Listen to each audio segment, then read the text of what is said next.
ဒီ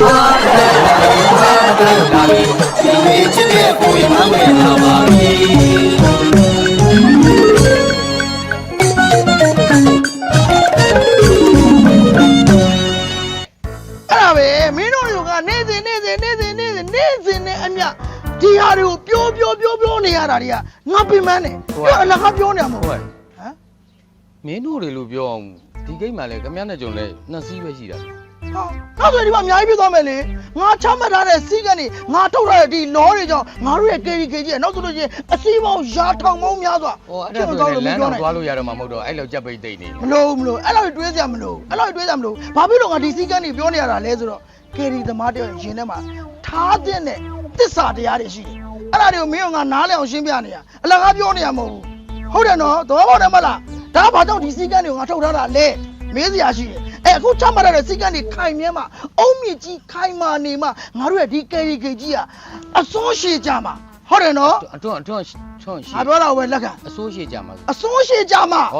ပြောတာအဲ့တော့ဘာကြောင့်လဲဘာကြောင့်ဒီလိုစကားတွေပြောတာလဲမဟုတ်ဘူးကလည်းကျွန်တော်ဒီစကားတွေပဲပြောတာလေအခုကဒီ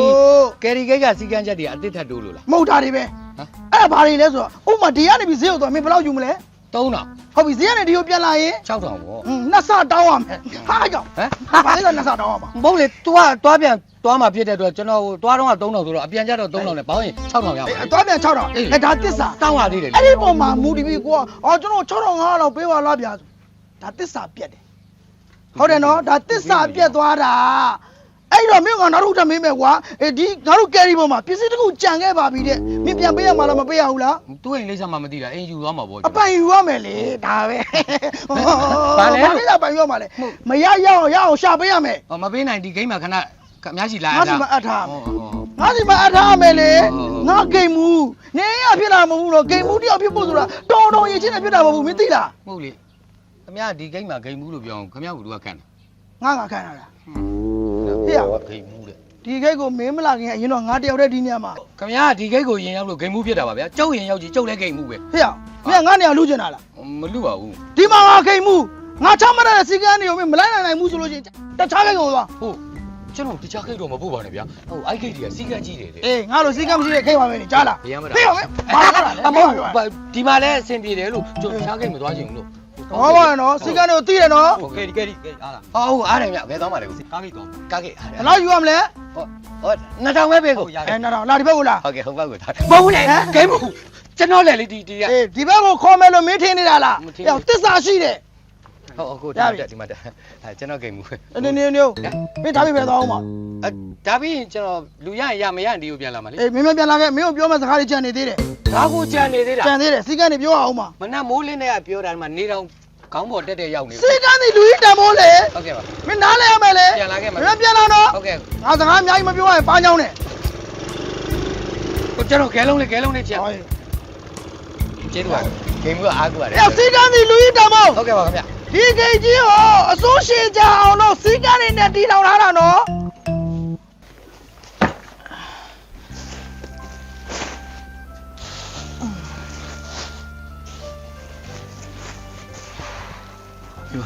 အဆင်ပြေလားကိုလည်းပစ္စည်းတွေနေရာချစရာရှိတော့ချထားလိုက်အဆင်ပြေတို့တော့ချထားလိုက်ဘယ်လိုလဲတော်ပါသေးရဲ့ကိုလည်းအဆင်ပြေတယ်လို့ပဲပြောရမယ်ဟိုကျမသွားမေးတာလဲဟိုကကယ်ရီသမားကလေ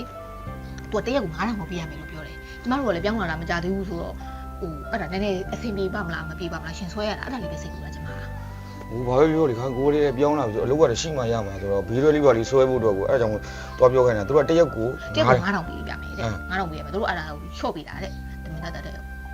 ပြောင်းလာတယ်မကြသေးဘူးဆိုတော့ဘီရွယ်ပဲဆွဲမယ်လို့ဟိုရက်ဝဲသွားဆွဲဖို့လည်းအဆင်ပြေဆိုတော့ဒီရက်ဝဲပဲဆွဲရမှာနေဟုတ်ဘီရွယ်ဆွဲတာတော့ဟုတ်တယ်အခုဘီရွယ်ကလည်းအဆင်ပြေယောက်ျားရေပေးရမယ့်ပတ်စံလည်းအဆင်ပြေတယ်ဒါပေမဲ့တခုပဲဟိုသူတို့ကအဲ့လိုအဆွဲခံမှမှာတစိမ့်မှုအဲ့လိုမျိုးမိမရေကိုစီးပွားရှာစားတာပဲဒါကောင်းဝယ်လို့စားတာပဲဘယ်နေရာပဲပြီးတော့ဆိုအဆင်ပြေနေတဲ့ကိစ္စယူဟိုယောက်ျားရေဟိုတွားတော့ပြောကြည့်လိုက်ပေါ့ကိုကလူသစ်ဆိုတော့အခုမှပြောင်းလာတာဆိုတော့သူတို့ကလူမိုင်းနေပါကြီးလေရှိမှာပေါ့မိဖြစ်ဆိုပြီးတွားပြောကြည့်လိုက်ပါလားဒီနာကနီးတဲ့ကိတ်ကလေးတော့ငါပြောကြည့်လိုက်မယ်နည်းနည်းဆိုင်ငယ်ဘေးတော့နေတဲ့နေရာဆိုတော့ပူပြီးဆွဲလို့ရတာပေါ့ငါရှာကြည့်လိုက်မယ်ယောက်ျားဟိုကပြောအောင်မယ်ဟိုကတော့ဘီးတွေကသဘောတင်ရမှာဟိုသဘောတင်လည်းရတယ်လေပြဿနာမရှိကိုဝယ်မှမဝယ်နိုင်သေးတာဟိုသဘောဘယ်လောက်တည်းရမှာဟိုက3သိန်းလို့ပြောယောက်ျားရေ3သိန်းဆိုလည်းမစိုးပါဘူးကိုမမဝယ်နိုင်သေးတဲ့ဟာယူလို့လို့မဝယ်နိုင်ခင်တော့3သိန်း40ပေါ်တင်ပြီးတော့တနေ့9500နဲ့ဆွဲလိုက်ပါဆင်ပြပါလေလားပ အဲ့ဆိုလေအဲ့ကယ်ရီဂိတ်တွေယောက်ျားတော့ပြောကြည့်လိုက်ပါ တေချာလေးလည်းပြောခဲ့ အေးပါကဲ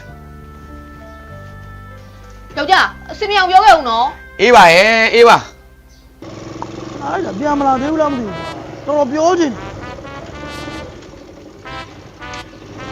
်ဟိုတော်ပဲငါမင်းကိုစောင့်နေတော်တော်မြန်မြန်တို့မင်း ခ က ဏနေပါဦးများခမရကလည်းမနေဘူးတွေကလာလို့ပူလောင်နေရတယ်ကြားတယ် မင်းမရှိတော့ငါမှဒီမှာပြောမယ်စကားတွေကိုမပြောရသေးဘူးအခုချိန်นี่မင်းသိလားငါမှပြောချင်လို့ပါစင်ညလာတော့မှငါမသွားဘူးလိုက်မသွားဘူးမင်း ဟာပါစင်ညလိုက်လဲခမရလိုက်သွားလိုက်ပါလားဗျာ ငါလိုက်သွားမင်းနဲ့လွဲမှငါမပြောရတော့ဘူးလေ ဟိုပြီးရင်လည်းပြောလို့ရပါတယ်ကဲဘာပြောမှလဲပြော ပြောမယ်ဟာတခြားတော့မဟုတ်ဘူးဟာဒီကယ်ရီသမားတယောက်ရဲ့တစ္ဆာအဋ္ဌာန်တွေပေါ့ဒါတွေက ပြောပြီးသွားပြီလေခမရဦးနေကလည်းပြောပြီးသွားပြီ မင်းအသွေးနဲ့သားတဲ့တွေရောက်လို့ငါနားတဲ့ကိုရိုက်သွင်းပေးနေတာ ခမရလည်းနေတိုင်းဒီစကားတွေပဲပြောနေတာဟုတ်ဗျာခမရ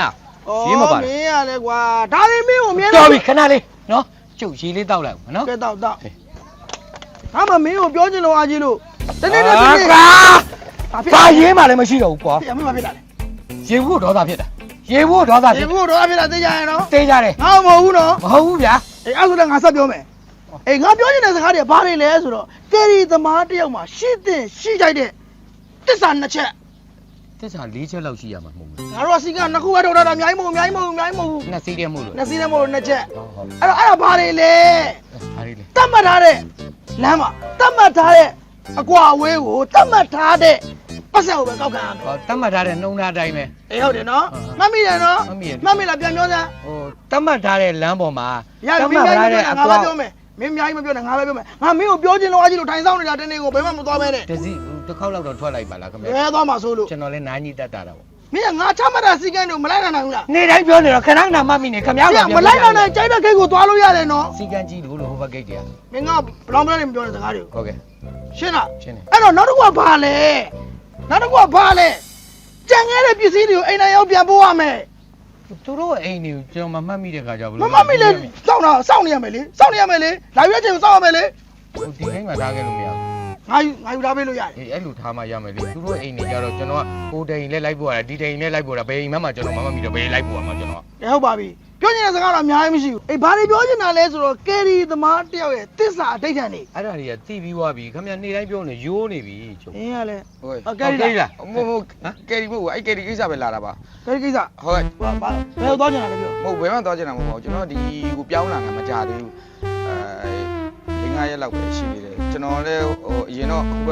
ရောက်ကမှကယ်ရီဆွဲတာပေါ့ဒီကနေသွားတာအရန်ဝေးတဲ့ခါကျတော့ဒီဂိတ်မှာများကျွန်တော်ကယ်ရီတစ်စီးလောက်ဆွဲလို့ရမလားအဲ့လေးလာ ဘာမင်းကငါတို့ဒီဂိတ်မှာဒီနေရာမှာ ဟုတ် ကယ်ရီဆွဲပါ ဟိုဆိုင်ငယ်လဲနေတော့လေ အော်ဟေးရတယ်ဗောရတယ်ခွင့်ပြုတယ်ခွင့်လွတ်တယ် ပြောမှာခွင့်ပြုတယ်ခွင့်မပြုဘူးကငါဆုံးဖြတ်မှာ ဒီပါဦးလေး ခမဦးလေးလေ မဟုတ်လေ အမျက်ခေါက်ပိတ်ထိုးလိုက်မယ်ငါကိတ်ဘူးက ကဗျာကိတ်မှုဆိုရင်ဒီညမှာကျွန်တော်လက်ထောက်ကိတ်မှုဖြစ်လာပြီဒီကောင်ထပ်တိုးလာရင်ကျွန်တော်လက်ထောက်ကိတ်မှုအဲ့တော့လက်ထောက်ကိတ်မှုဖြစ်တဲ့အနေနဲ့ဒီနေ့ကစာပြီးမင်းကိုပြောချင်တဲ့စီကန်းချက်တွေကိုငါအစာဆုံးတစ်ကနေကာကြီးကနေအားထိအဲ့ဒါတွေကိုငါရှင်းပြမယ်နော်ဂေဒီကိတ်ကနေသွားတဲ့ခါကျရင်ပိုမယူပါဘူးကြံရှိပစ္စည်းကိုအိမ်နိုင်ရရောက်ပို့ပေးနိုင်ရမယ်အဲ့ဒါအပြင်ကိုဂိတ်မာနေနေတဲ့အချိန်မှာစီကန်းရှိနေထိုင်ရမယ်အချိန်မှန်ဂိတ်ထိုးနိုင်ရမယ်အဲ့ဒါလေးလိုရတယ်နော်ဟုတ်တယ်နော်ဂိတ်ဘူးနော် ငါပြောလို့ပဲအဲ့စီကနေမင်းလိုက်နိုင်သလားရေးကြည့်တော့ကယ်ရီသမားတယောက်ရဲ့ ကျွန်တော်ဆက်ရှင်းပြလိုက်ကယ်ရီသမားတ ငါပြောမယ်လို့ငါမပြောရသေး ဟုတ် ဘူး ကျွန်တော်လေးလက်ထောက်ဆိုကျွန်တော်ပြောလိုက်မယ်လေမပြောကျွန်တော် ဟိုရတယ်ဟိုကျွန်တော်ကအဲ့စီကနေလေလိုက်နိုင်တယ်အဓိကဒီဂိတ်မှာကျွန်တော်ဆွဲလို့ရမလားမရလားပေါ့အဲ့ ရတယ်အဓိကတော့ခုနငါပြောတဲ့ငါတို့သတ်မှတ်ထားတဲ့စီကန်းတွေကိုမင်းလိုက်နိုင်တယ်ဆိုရင်ဒီဂိတ်မှာကယ်ရီထိုးခွင့်ရှိ ဟုတ် ငါဒီကိတ်ကဂိတ်လက်ထောက်မှုနော် ဟောဒါဂိတ်မှုရတယ်အဲ့ဒါသိပြဿနာမရှိပါဘူးအဲ့စီကနေလေကျွန်တော်လိုက်နိုင်တယ်အဓိကကျွန်တော်ဒီဂိတ်မှာပေးထိုးတာကိုပဲကျွန်တော်ကျေးဇူးတင်ပါတယ်အဲ့ဆိုကျွန်တော်မနေ့ပြန်စပြီးကျွန်တော်ဒီမှာ မနှက်ပြမဟုတ်ညနေကိုဘိန်းရရင်လာခဲ့ငါလည်းညနေနိုင်ရတက်တာတော့ အဲ့လိုဒီမလွယ်ဘူးလေအဲ့လိုဒီမပေါ်ဘူးလေမနေ့ကကြာရင်တော့စပြီးတော့ခေထိုးလိုက်ဟုတ်ပြီနော်မနေ့ကကြာလို့ရှိရင်ဒီကိုrightတိုင်း9နာရီလောက်ထိုးလိုက်ဟုတ်ပြီမနေ့ကကြာရင်ဒီကိုဈေးသွားဈေးလာတဲ့လူတွေရှိတယ်နော်အဲ့ဒါကိုမျိုးကအထက်ကျထည့်ပေးလိုက် ဟုတ်ကဲ့ပါ 9နာရီရောက်ထိုးလိုက် ဟုတ်ကျေးဇူးတင်ပါတယ်ဗျာကျေးဇူးတင်ပါတယ်ဟုတ် စီကန်းနေမသိတာလည်းရှိမနှက်ပြကြငါဆက်ရှင်းပြမယ်နော် ရတယ်အဲ့ဒါစီကနေပြဿနာမရှိပါဘူးကျွန်တော်လည်းလိုက်နေပါတယ်အဓိကတော့ကျွန်တော်ဒီဂိတ်မှာဆွဲရရင်ပဲကျေးဇူးတင်ပါတယ်ဗျာဟိုဘာပြဿနာမှတော့မရှိပါဘူးနော် မရှိငါစီကန်းတွေကိုတော့မင်းလိုက်နာ စိတ်ကြပါလိုက်နာပါပါ ငါ လိုက်နာ ပြောတာတွေကိုလည်းတသွေးမတိတ်တိကျကျလုပ်နိုင် ဟုတ်ကဲ့ပါကျွန်တော်နားလဲနားတော့ပါမယ်လိုက်လဲလိုက်နာပါမယ်အဲ့ဆိုကျွန်တော်မနေ့ပြန်ကြာကျွန်တော်လာထိုးမယ်နော်ကွာ 9နာရီရောက်လာခဲ့လား ဟုတ်ကဲ့ပါကျေးဇူးပါ ကျေးဇူး ဟောအင်ကြီးကတော့ဒီတစ်ပတ်နှစ်ပတ်လောက်မှရမယ်နော်အင်ကြီးကတော့ချက်ချင်းရမှာ လောလောဆယ်တော့ အဲ့ဒါကျွန်တော်ရုံးတော့ပြောထားပြီ အေးအားရုံးအုပ်ချုပ်လမ်းမီကြောင်းချထားလိုက် ဟုတ်ကဲ့ကျေးဇူးပါဟုတ် အေးတော့ ကျေးဇူးရှိနောက်ပြန်တော့ဆက်ဆက်လာ လာပါ အဲ့တော့သွားပြီဆိုတော့ငါစီကန်းချက်တွေကိုထပ်ပြီးတော့ပြောဖို့လိုအပ်တယ်အဲ့ဒါဘာတွေလဲဆိုရင် နှစ်ယောက်တည်းရှိတယ်နေ့တိုင်းလည်းကြားနေကြပြောမနေနဲ့တော့နော် နှစ်ယောက်တည်းမဟုတ်ဘူးလေနောက်ထပ်တိုးပြီလေစီကန်းချက်နောက်တစ်ခုထပ်တိုးရမယ်၃ယောက်ဆိုတော့စီကန်းချက်နောက်တစ်ခု၃ခုဖြစ်သွားပြီအဲ့စီကန်းချက်၃ခုပေါင်းပြီးမင်းကငါပြောပြရမှာ ဟိုတော်ပါတော့ဗျာနော်မနှက်ပြန်ကြမှာဟိုကောင်လာမှတာဆက်ပြောလိုက်တော့တနေ့လုံးနားကိုညင်းနေတာပဲတောင်းမှပါတယ်ဗျာနော်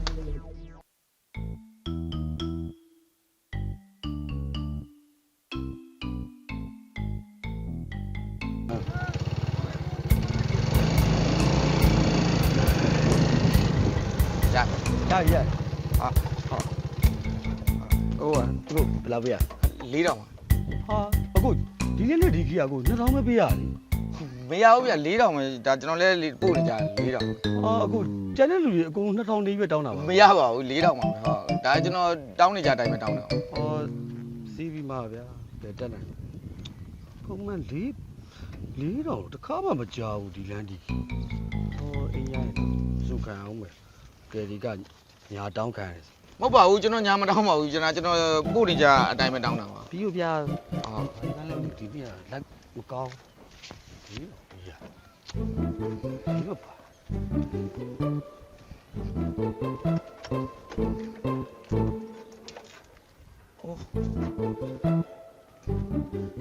ရှူထားလိုက်မယ်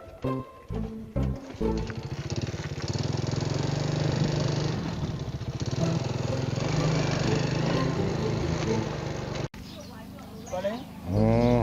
ပြောလဲ အဲ့ဗျာဘာလဲဟို ဟောမင်းအဲ့ညာသိပါတယ်တကယ်လို့မင်းမထနိုင်အောင်ဆိုလို့ရှိရင်ငါပြောတာလေးတော့နားတော်မေး ဟာခင်ဗျာခင်ဗျာတော်တော်စိုးနေပြီဗျာတနေ့ကုန်ဆွဲရလို့ပင်မလို့အိတ်နေတာဗျာခင်ဗျာနေ့တိုင်းပြောနေတာဒီစကားတွေကြီးပဲဗျာကျုပ်လည်းကြားလည်းမကြားချင်တော့ဘူးဘာပြောအောင်မလို့ ငါစီကန်းချက်လေးတွေနည်းနည်းပြောချင်တယ် စီကန်းချက်တွေကမကုန်တော့ဘူးလား ဟိုကဲဒီသမားတယောက်ရဲ့တစ္ဆာအဋ္ဌာန်လေးလေ နေ့တိုင်းကြားနေရတယ်ဒီစီကန်းချက်တွေအလွတ်ရတယ်ကျွန်တော်အကုန်လုံး ဟုတ်လေငါ မပြောပါနဲ့တော့ခင်ဗျာလေ ကဲသွား ဟောအေး ကားကိတ်ဘယ်လောက်လဲ 2000လေခိုင်းဟောမင်းရလဲကွာရေးဒီလုပ်ပြီးမင်းနဲ့ခိုင်းလဲသွားနေကြအောင် ဟိုတည်းကကျွန်တော်ကယ်ရီငားရယ်အကိုတို့ခိတ်ကပဲအကိုတို့တော့မတွေ့ဘူးအဲ့လူကကျွန်တော်ကိုကားကိတ်အရောက်4000နဲ့ ရေးတော့ နင်းလေအခါကျွန်တော်ပုံမှန်စီးနေတာ2000ဗျာအကိုကလည်းမရှိဘူးတွေ့တဲ့လူကျွန်တော်ခေါ်သွားရတာ4000ပေးရတယ်ဘယ်လိုလုပ်မသိ ဟောအေးပါဟောငါလိုင်းငါပြောလိုက်မယ်လေနော် ဘူးဟောပြောရတယ်အဲ့ကိစ္စတွေကျွန်တော်ကအဲ့မှာကျွန်တော်ကယ်ရီဒီကနေတက်တဲ့အချိန်မှာကျွန်တော်ထီးကိုချိတ်ထားတယ်ချိတ်ထားတော့ကျွန်တော်ထွက်သွားတော့သူ4000တော့ကျွန်တော်ဂါပြီးတော့လစ်သွားထီးကိုမေ့ကြံခဲ့တော့နောက်တစ်ရက်ပြန်တွေးတော့အကိုလို့ကျွန်တော်ထီးလေးအကိုကယ်ရီပေါ်မှာကြံခဲ့တယ်အကိုလို့ကျွန်တော်ပြောတာအဲ့ဒါသူကယ်ရီပေါ်မှာလုံးဝမကြံဘူးတဲ့နော်ဘာလဲဗျာကယ်ရီသမားတစ္ဆာမရှိဘူးလားကလေးကြည့်တယ် ငါအဲ့လိုပြီးတော့ဟိုကဲဒီသမားတွေ့ရဆိုပြီးတော့မတုံးတော့မှာတော့ငါတို့ကဘယ်တော့အဲ့လိုလုပ်ဘူးလို့ ကေဒီမာတိုင်းတော့အဲ့လိုမဟုတ်ပါဘူးဗျာခင်ဗျာလေ အဲ့လိုမဟုတ်ပဲအခုကျွန်တော်ကားကြီးသွားရလို့ဘယ်လောက်တော့ 2000ကမမဟိအောင်မဒီလိုမလိုက်ဘူးလေ ဟုတ်ဂိမ်းမှုကလေးလေ ရငါဟိုကောငါပြဿနာရှင်းတယ်ရှိမင်းသွားလိုက် ဟောလာလာကိုအဲ့ဆိုတက် အဲ့ပါ ဒီကဘာမှတော့ကြံတယ်တော့မရှိ ဟောမကြောက်ပြန်ကြံလဲရပါတယ်ကျွန်တော်အာမခံပါတယ်2000ပဲပေးပါနော် ဘာလဲ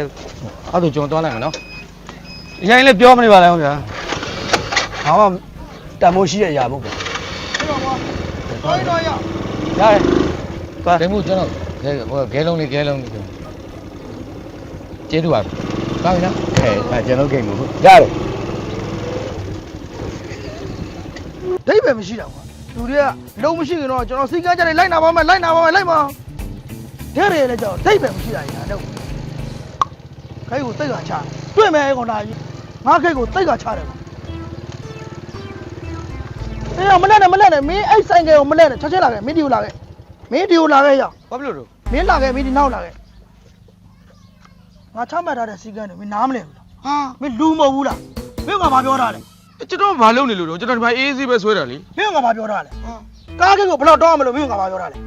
ကျွန်တော်2000ပဲတောင်းတယ်လေ ဟေ့အောင်မင်းကလင်ကချင်းမပြောနဲ့ဘာအောင်တောင်းတာလဲငါရက်ွက်ထဲရကောင်မင်းမင်းနဲ့4000တောင်းလိုက်တယ်တဲ့အေးထပ်ပြောဦးမယ်မင်းကဘာမှပြန်မပြောနဲ့သူ့ထီမင်းကယ်ရီပုံမှာကြံခဲ့တယ်ငါ့ကိုလာပြောတယ်မင်းပြန်ပေးလိုက်ရင်ဘာလို့လာလဲ ဟာကြံမကြံခဲ့တဲ့ဟာယူမကြံခဲ့လို့မကြံ မ ခဲ့ င်းလူလေအဲ့ထီးတလည်းမင်းချမ်းသာသွားမှာလားဟေ့အောင် ပတ်စံနဲ့ထောင်းနဲ့မင်းဘွားပြောင်းလဲမှာလား ခင်ဗျားလေဗျာခင်ဗျားတော့လူပြိုလူလို့ဆိုတော့ဘာမှမဖြစ်ဘူးဗောဗျာကျွန်တော်တို့ကတောင်းတာတော့အဆင်ပြေပြေသလိုတောင်းမှာဗော ။မင်းအဲ့စကားကြီးလာမပြောနဲ့။နေရာတိုင်းမှာသူစည်းကမ်းနဲ့သူရှိတယ်ကွာ။လူဆိုရင်လူပြောတဲ့စကားကိုလူကနားလဲရတယ်မင်းနားလဲလား ဟာခင်ဗျားအဲ့လောက်ထိပြောစရာအကြောင်းမရှိဘူးလေဗျာ ။ပြောတော့မင်းဘာလို့ရှိလဲ။မင်းလို့တစ္ဆာမရှိတဲ့ကောင်နဲ့ငါနေရာနဲ့မတန်ရမင်းလက်လိုက်တော့ ဟိုဒီမှာမဆွဲရလဲကြောက်ကဘာဖြစ်မှာဗျာတခြားနေရာသွားဆွဲမှာဗော ။အေးတော့ကြိုက်တယ်ဟဲ့ အထိပ်ပဲမရှိရလာပြီးတော့ခင်ဗျာ ။မင်းတို့ကောင်နေငတ်နေတာပဲကောင်းတယ်။ဘွားတွေကအဲ့တော့မင်းတို့ဘွားတွေမတိုးတာဖလိုက်ရောက်။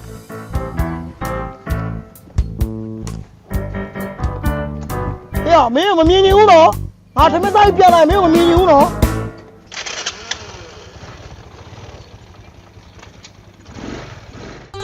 အထိပ်ပဲမရှိရကွာကိုဘေးတဲ့ကိုဆွဲတာပဲဘယ်လောက်ပဲတောင်းတော့မှာကြီးကျယ်လာလို့ ကျေးဇူးပဲကိုကျော်ကြီးရေကျေးဇူးပဲမနေ့ကလေကျွန်တော်ကိုဂျက်လီနာမည်လေးတုံးလိုက်တာလေဟာကျွန်တော်ကျန်တဲ့ပတ်စံတွေအကုန်လာပေးတာဗျာအေးဟုတ်တယ်အဖျောက်မယ်ဆိုအဲ့စကားတည်းကြားသွားတယ်အော်ကျွန်တော်နေမဆိုင်ဘူးလာပေးတာဗျာကျန်တဲ့ပတ်စံကျေးဇူးတော့ကိုကျော်ကြီးကျေးဇူးဒါပဲကိုကြီးအားလားမသိဘူး အားပါဘယ်တော့မလဲ အော်တော့ဒီနားဈေးလေးပဲ ရပါဟိုခဏလေးဟိုစွန်းတောင်ကဟိုဂျယ်လီဆိုတာပါလားအပြောက်ဖြောက်လိုက် ဟောအဲ့ဒါလားကျွန်တော်ဗျာနှစ်ချီလာရှိနေပြီပတ်စံကျွန်တော်အုံနာဘုတ်ရောဝီတက်ရောအကုန်ပေးပြီးသွားပြီအဲ့တော့ပတ်စံကိုဗျာကျွန်တော်အကုန်ကြည့်မရှိဘဲနဲ့နေချီညချီဆိုတော့ကျွန်တော်အဲ့နေဂျက်လီဆိုတဲ့နာမည်တုံးလိုက်တာဂျက်လီကဖိုက်တာကြီးလေဒီကောင်ကအစားဖြောက်မယ်ဆိုလားမသိဘူးကိုဂျက်လီတော့ပြောလိုက်တာကျွန်တော်ပတ်စံနေချင်းညချင်းကျွန်တော်လာပြီးတယ်ဗျာဟုတ်တယ်ဗျာ ဒါဆိုဒီပြက်ဖိုက်တာကြီးလား အဖိုက်တာကြီးဗော အဲ့လိုအပြောက်ဖြောက်လို့ရ ရတယ်ဗျာ အပြက်ရှင်းမလိုက်လို့ရ ရတာဗော သူကလှုပ်ပြီးလား လောက်ပြတယ်ကို အဲ့ဆိုရင် ဟုတ် အဲ့လိုရှိကျွန်တော်တစ်ချက်လောက်ပို့ပြီးပါလားနေရာလေးတည်နေပြောပြလို့ ဟောရတယ်အဲ့ဒီနေရာကျွန်တော်လမ်းညွှန်ပေးမယ် ဟိုအဲ့ဆိုရင်ဒီကိုဂျယ်လီတို့အိမ်ကိုကျွန်တော်တစ်ချက်လောက်လမ်းညွှန်ပေးတယ်နော် ကိုဂျက်လီအိမ်ကိုကျွန်တော်လမ်းညွှန်ပေးမယ်ဗျာ ကျွန်တော်ကအဲ့ဒီကောင်ကိုကျွန်တော်ရှင်းစီချင်တာပေါ့နော်ဘာမှမဟုတ်ဘူးနဲ့ကျွန်တော်လည်းပြဿနာတက်တာကွာအဲ့တော့ကိုစုပတ်သက်ပြောတဲ့ခါကျတော့အခုနေသမီးကကျွန်တော်လည်းမခံနိုင်ဘူးအဲ့ကြောင့်ကိုဂျယ်လီကျွန်တော်လာအပ်တာ ချက်ကွဲတာလိုချင်လားကျိုးသွားတာလိုချင်လားခါတည်းပြီးသွားတာကိုလိုချင်လား ကျွန်တော်ကြိုးတာကြီးကန်းတာကျွန်တော်မလို့ချင်ဘူးဗျာဘာမှမဟုတ်တဲ့ပြဿနာလေးနဲ့ကျွန်တော်ဘလိုင်းကော်တာဖြစ်တဲ့တော့ကျွန်တော်အပြည့်ရှင်းနေစီချင်တာဗျာဒါပေမဲ့ကျွန်တော်နာမည်တော့ထွက်လို့တော့မရဘူးဗျာ မဆိုင်အဲ့ဒါကျုပ်ကိစ္စနော်ဒါဆိုကျုပ်ကဒီကောင်မှောင်ပေးအောင်ဒါနေစမ်းပါ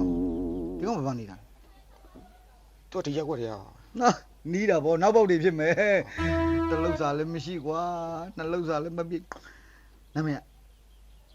နာမည်ဝိုင်းလေပါ လို့ ဝိုင်းလေသူကဒီမှာကယ်ရီဆွဲတာပါသူ့ကိုသူဂိမ်းဘူးလို့ဘာလို့အဲ့လိုပြောတယ်ကျွန်တော်ကလည်းအဲ့ကိတ်မှာကယ်ရီဆွဲတာဘာမှမဟုတ်တယ်လေးနဲ့ကျွန်တော်ဘလိုင်းကိုတာပိုးစိုးပတ်သက် မင်းသွားတော့ဒါဆိုရင်ကျွန်တော်အလကားသူအပြည့်ရှင်းပြီး သွားလိုက်တော့မင်းသွားလိုက်တော့သွားလိုက်တော့ ဟုတ်လေကိုဂျယ်လီကိုကျွန်တော်က သွားလိုက်တော့လို့ပြောနေတယ်ကွာ ကျွန်တော်သူ့အပြည့်လေးတော့ ဘာရှိလဲဖန်က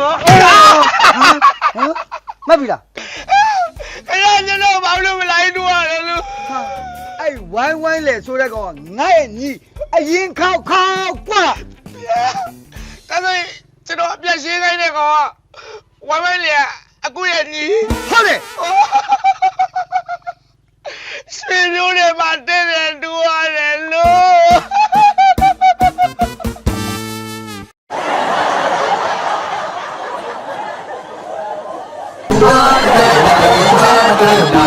ဒီနေ့ချစ်တဲ့ကိုယ်မှမရပါဘူး